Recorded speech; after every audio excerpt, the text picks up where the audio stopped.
जय हिंद दोस्तों, मैं आपका अपना एग्रो गुरु आपके नए यूट्यूब चैनल संत एग्रो क्लासेस पर आप सभी लोगों का तहे दिल से स्वागत करता हूं। और जैसा कि आपको पता है कि रेगुलर क्लासेस चल रही है ना, शॉर्ट्स भी आपको मिल रहे हैं, क्लासेस भी रोज मिल रही है ना, और विद प्रैक्टिकल चल रहा है। ठीक है, तो सारी चीजें एक विकास से चल रही हैं और हमारा बस लाइव स्टार्ट ही होने वाला है। नए सेशन जैसे ही स्टार्ट हो जाता है तैसे ही एकदम सारी समस्याएं दूर हो जाएंगी, सारे जो भी सिकुए गिले हैं वो सारे क्या हो जाएंगे, दूर हो जाएंगे। ठीक है ना, तो जैसे ही हमारे 100 से प्लस सब्सक्राइबर हो जाते हैं, हमारा जो चैनल है वो लाइव देने के लिए सक्षम हो जाएगा। ठीक है, चलिए तो आज आपके सामने लेकर एक नई क्लास आ चुके हैं। जैसा कि आपको पता है कि यहाँ पर लिखा हुआ है introductory animal husbandry. Introductory animal husbandry का मतलब होता है यानी कि पशुपालन, है ना, या प्रारंभिक पशुपालन है, ठीक है ना, या प्रयोगात्मक पशुपालन है, ठीक है ना। तो इस प्रकार से हमें पढ़ना है आज क्या, एनिमल हस्बेंड्री। तो आप देख रहे होंगे बिल्कुल किसी प्रकार का उसमें दिक्कत नहीं होगी। मैंने पहले कुछ चीजें लिख दिया है, बाकी सारी चीजें भी आपको बताएंगे, है ना। ये मेन कुछ चीजें लिख दिया है ताकि आप लोग कैसे से देख सके और नोट कर सकें। देखिए, इंट्रोडक्टरी एनिमल हस्बेंड्री आपका जो सब्जेक्ट है इसका नाम है। हालांकि इससे पहले मैंने सारी क्लासें आपको पढ़ाई थी, बट है ना वो सारी चीजें हटाइए बिल्कुल। लेकिन वहां तक मैंने गाय आप लोगों को पढ़ा दिया था और गाय के आगे से स्टार्ट कर रहे हैं। बुफैलो पढ़ाना था तो बुफैलो पढ़ा रहे हैं, स्टार्ट कर चुके हैं। उसके बाद की जितनी भी वीडियो है ना, वो गाय के संबंधित जितनी भी पिछली वीडियो रह गई है इसकी, है ना, वो सारी मिल जाएंगी। ठीक है, तीसरा चैप्टर आपका है और ये क्या है, एनिमल यानी कि हस्बेंड्री का तीसरा चैप्टर है, इसे तीसरा लेसन कहेंगे, है ना, बुफैलो। देखिए, तो इंट्रोडक्टरी एनिमल हस्बेंड्री में क्या होता है हमने देखा है। देखिए, बुफैलो के बारे में जो होता है हमारे देश में, है ना, क्या है, 12 जो हमारी कितनी 12 कितनी हो जाएंगे भैया, 12, है ना। 12 जो हमारी ऐसी जातियां हैं जो मान्यता प्राप्त है। क्या है, 12 जातियां हैं जो मान्यता प्राप्त हैं हमारे इस भारत देश में। ठीक है, 12 प्रकार की जातियों की भैंसें पाई जाती हैं और भैंसों को मुख्यतः किसके लिए पाला जाता है, भैंसों को मुख्यतः पाला जाता है दूध के लिए, है ना, और मांस उत्पादन इनसे होता ही है। ठीक है, मेन चीज इनको दूध उत्पादन के लिए उनको पालन इनका किया जाता है। ठीक है ना, दूध उत्पादन के लिए इनका पालन किया जाता है क्योंकि दूध इनका अधिक मात्रा में होता है इनके पास। ठीक है ना, गायों की अपेक्षा अधिक दूध ये प्रदान करती हैं, इसीलिए इनको दूध के लिए बेसिकली पाला जाता है। तो 12 प्रकार की जो है हमारी, है ना, जातियां पाई जाती हैं जो मान्यता प्राप्त हैं, जिसमें से कुछ है हमारे जो भारत में पाली जाती हैं, उनके बारे में बात करते हैं। सबसे पहले देख लेते हैं 2012 की जनगणना के अनुसार भैंसों की कुल संख्या जो थी वो थी भैया 108.70 मिलियन, है ना, क्या थी इसमें, मिलियन में। लेकिन 2007 भी यहाँ लिख लीजिए, 2007 में, है ना, इनकी संख्या 10.10 है ना 5, है ना, 105 मिलियन थी पहले, लेकिन अब पुराना हो गया डाटा, इसलिए हम नया देख रहे हैं। तो 2012 की जनगणना, ठीक है, जो 19वीं जनगणना है 2019 में, 20वीं जनगणना है, 19वीं जनगणना में 2012 में हुई थी। तो इतने में कितना था, 108 मिलियन 70, है ना। और यहाँ पर था 2019 में जो जनगणना हुई है उसमें भैंसों की संख्या कुल कितनी थी, 109.85, है ना, 109.85 मिलियन थी। ठीक है ना, लेकिन अब इसमें क्या हुआ है, यहाँ से यहाँ तक यहाँ पे जितनी वृद्धि हुई है वो हुई है 0.8%। कितनी हुई भैया, 0.8% मिलियन की क्या हुई है, इसमें वृद्धि हो चुकी है ना, पिछले जितना भी रिकॉर्ड है उसके रिकॉर्ड के अंतर्गत। ताकि इसका मतलब ये है कि भैंसों का जो भी एरिया है वो क्या है ना, मतलब इंक्रीज हो रहा है, बढ़ रहा है। ठीक है ना, तो ये कुछ मोस्ट इंपोर्टेंट था, है ना, इसको बता दिया। अब देखिए यहाँ पे लिखा हुआ है ब्रीड्स ऑफ बुफैलो, यानी कि ब्रीड्स का मतलब होता है कि उनकी जातियों से मतलब है हमारा संपर्क रखना है, उनकी जातियों के बारे में पूरी जानकारी, है ना। तो ये ब्रीड्स टाइम बुफैलो हो जाएगा, भैंसों का प्रकार, है ना, भैंसे, इनको भैंसे कहते हैं हिंदी में, सभी लोग पता होगा भैंसे, है ना। और ये हो जाएगा क्लासिफिकेशन ऑफ बुफैलो, है ना, उनका प्रकार क्या क्या है, ये प्रकार हम जल्दी से सीख लेते हैं क्योंकि ये बहुत इंपॉर्टेंट है, मोस्ट इंपॉर्टेंट है, खासकर भैंसों के लिए और ब्रीड्स के लिए। तो जो भैंसे हमारी हैं वो 2 प्रकार की, कौन कौन सी भैंसे हमारी 2 प्रकार की आती हैं। एक होता है एशियन, यानी हम कह सकते हैं कि विदेशी, क्या बता सकते हैं, विदेशी नस्लें। ठीक है ना, विदेशी नस्लें कह सकते हैं, विदेशी नस्लें। ठीक है ना, और ये हमारी है इंडियन। तो इंडियन ये मतलब होता है भारतीय नस्लें, या कह सकते हैं एशियन नस्लें, है ना, एशियन या भारतीय,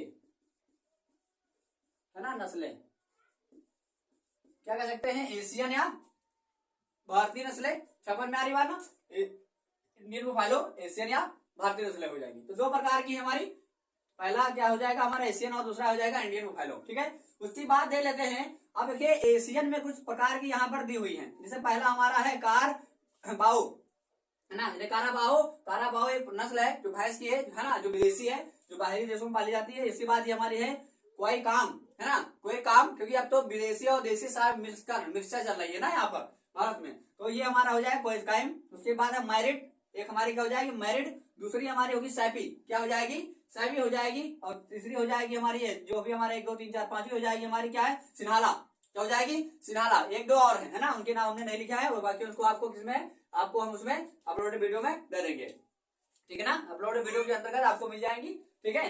तो यहाँ पे देखिए तो 3 प्रकार की हो जाएंगी, है ना, 3 प्रकार की, ठीक है ना। तो यहाँ पर आपको देख रहे हैं, अब यहाँ पर हम इंडियन बुफैलो दे लेते हैं कि इंडियन बुफैलो कितने प्रकार की होती हैं। तो इंडियन बुफैलो हमारी जो होती हैं वो 2 प्रकार की होती है। मेन हम करेंगे भैंसों के जो प्रकार हैं इंडिया में वो 2 प्रकार से पाए जाते हैं। पहला हमारा हो जाएगा भैया क्या फॉरेस्ट्री, यानी फॉरेस्ट यानी जंगली भैंसे कह सकते हैं, है ना, जंगल वाली, जिसमें जंगलों में रहती है, ये जंगल में उनका पालन पोषण होता है, वहीं पर अपना रहन बसेरा रखती है। दूसरा है हमारा क्या भैया, दूसरा है हमारा डोमेस्टिक वाटर बुफैलो। डोमेस्टिक मतलब होता है पालतू, है ना, डोमेस्टिक मतलब पालतू, यानी पालतू जानवर वगैरह जैसे कहते हैं, तो पालतू हो जाएगा। वाटर बुफैलो मतलब वाटर बुफैलो यानी जलीय भैंसे, है ना, जलीय भैंसे मतलब क्या जल में नहीं रहती हैं, समझ में आ रहा होगा, जलीय नहीं, जल में नहीं रहती हैं, बट ये जो रहती है इनके क्या होता है ना, इनका जो भी भारत में जो भी हमारी भैंसे पाई जाती है, जो नस्लें पाई जाती है, उनमें जो होता है ना कि उनमें गर्मी यानी कहने का मतलब कहिए हीटिंग पॉइंट ज्यादा रहता है ना, उनका टेम्परेचर जो होता है उनका अधिक रहता है, ठीक है ना, बिल्कुल। अभी आगे बताएंगे भी, है ना, कितना टेम्परेचर रहता है, किस प्रकार से रहता है, कितना किसका सब रहेगा, है ना। तो ये हमारा हो जाएगा भैया डोमेस्टिक वाटर बुफैलो। तो ये देखिए यहाँ पर 2 प्रकार की हो जाएंगी। तो पहला हमारा हो जाएगा फॉरेस्ट्री जंगली जो होती है भैंसे, उनके वैज्ञानिक नाम यहाँ पे लिखे हुए हैं। 3 प्रकार की पाई जाती है, 3 नस्लें पाई जाती है। कौन कौन सी है, बुबाइलस एरिनी, क्या पाया जाता है, बुबाइलस एरिनी पाया जाता है, यहाँ पर बुबाइलस एरिनी आप देख रहे होंगे। और इसके बाद यहाँ पर पाया जाता है बुबाइलस मिनी डेरोनेसिस, है ना, मिनी डेरोनिसिस, तो ये हमारी पाई जाती है दूसरी। और तीसरा नस्ल हमारी जो पाई जाती है एनोवा, क्या पाई जाती है, एनोवा डेप्रेसी कोरेसिस, है ना, ठीक है।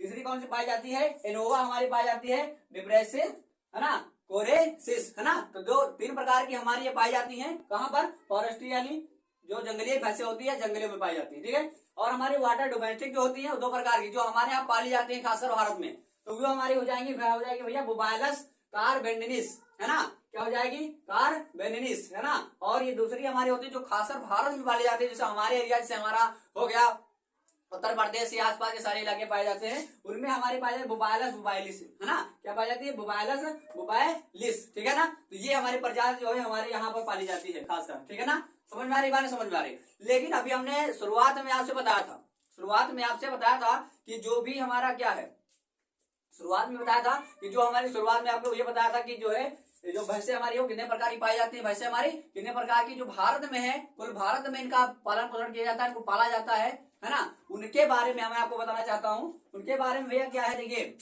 जो हमारे पाई जाती है तो कुल 7 प्रकार की, कितने प्रकार की, 7 प्रकार की नस्लें जो हमारे यहाँ पाली जाती है खासकर। पहली हमारी है मुर्रा का नाम आप लोगों ने सुना होगा, सबसे ज्यादा दूध देने वाली भैंस, इसको खासकर दूध के लिए पाला जाता है ना, खासकर दूध के लिए पाला जाता है। फिर हमारा आती है भदावरी वसा परसेंटेज यानी घी के लिए जानी जाती है, याद रखिएगा, ठीक है।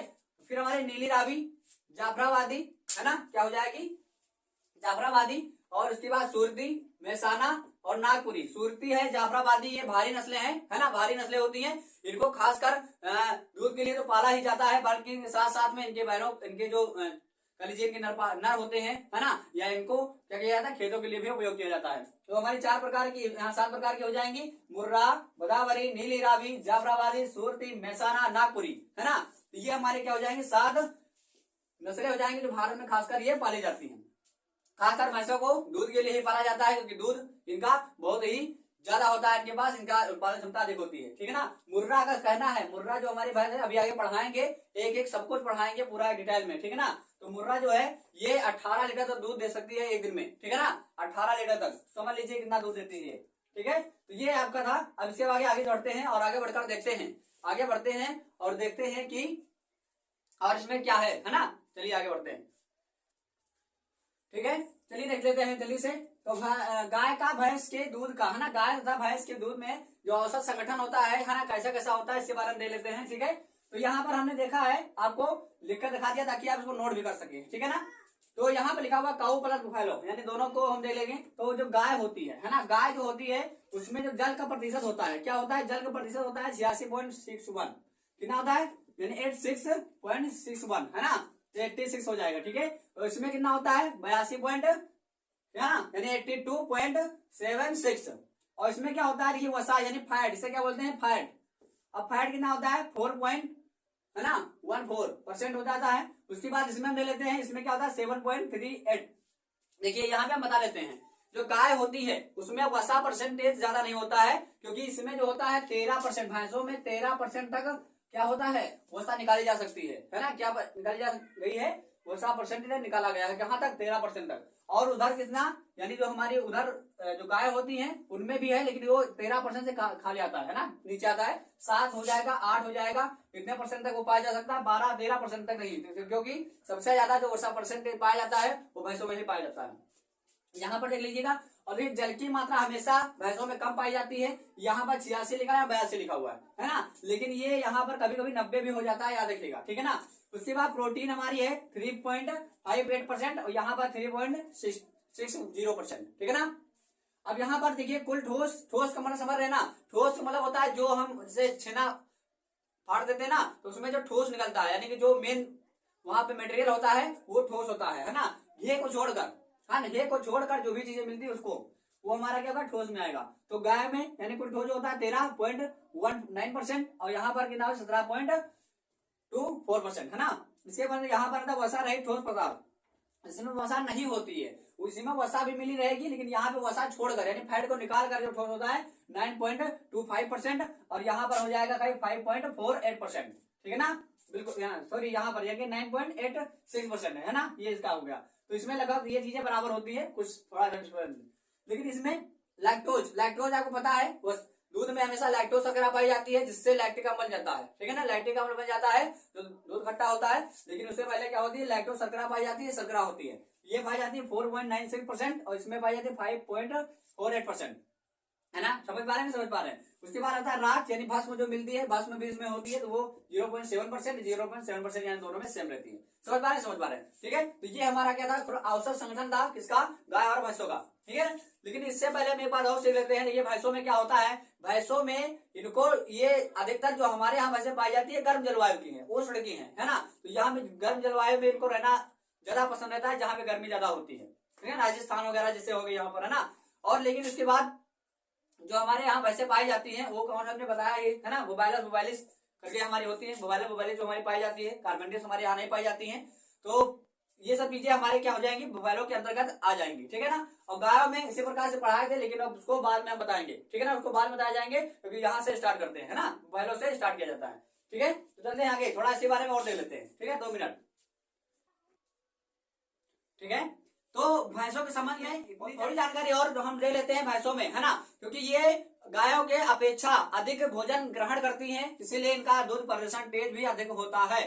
ठीक है ना, जैसे मुर्रा हो गई, ये सारी जगहों पे नहीं पाली जा सकती है, कुछ जैसे मेन है जहाँ पे कुछ मेन इनके रिसर्च सेंटर है वहीं पर पाली जा सकती है। रिसर्च सेंटर कौन कौन से हम बाद में आपको भी पढ़ाएंगे, जब एक एक भैंसों के बारे में बताएंगे तो सारी चीजें बताएंगे, इसमें किसी प्रकार की टेंशन नहीं लेना है। तो विदेशी नस्लें जो होती हैं, विदेशी नस्लें हमारी कौन सी हैं, विदेशी नस्लें जो हमारी होती है भैया, उनमें हमारा जो होता है 48 यानी उनमें क्रोमोजोम संख्या जो पाई जाती है, क्रोमोजोम जो क्रोमोजोम संख्या होती है वो 48 पाई जाती है। कितनी पाई जाती है 48 पाई जाती है। बट जो इंडियन वाली होती है ना, यानी जो देसी नस्लें होती हैं, कौन सी होती हैं, जो देसी नस्लें होती हैं हमारी, उनमें भैया 50 पाई जाती है। क्या पाई जाती है 50। ठीक है ना, ये चीजें बहुत इंपॉर्टेंट है कि जो हमारी क्या हो जाएंगी विदेशी नस्लें, उसमें 48 पाया जाता है क्रोमोजोम नंबर, और जो हमारी देसी होती है उसमें 50 पाया जाता है। ठीक है ना, ये हो जाएगा। अब हम क्या करते हैं आपको बता देते हैं, और डाल लीजिए अगले हेडिंग डाल लीजिए जब सभी लोग, ताकि हम ये पूछ सके या तुम लोग आप लोग भी जान सको कि क्या पढ़ाना है। अगला आप डाल लीजिए भैया, पहली हेडिंग डाल लीजिए 1 नंबर मुर्रा। क्या डाल लेंगे भैया, मुर्रा, है ना, मुर्रा डाल लीजिए भैया,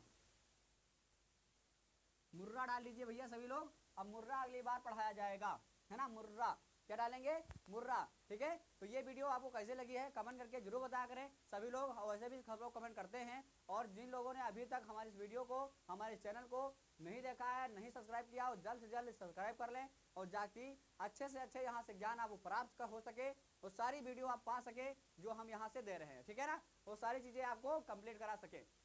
जल्दी से जल्दी आप लोग हमारा सपोर्ट करिए, ताकि हम जल्दी से जल्दी लाइव स्टार्ट कर सकें और आप लोगों के सामने आ सके। ठीक है, तो इस वीडियो को कैसी लगी आपको सभी लोग जरूर कमेंट करके बताएंगे। फिर मिलते हैं एक नई वीडियो के साथ, एक नए विचार के साथ। तब तक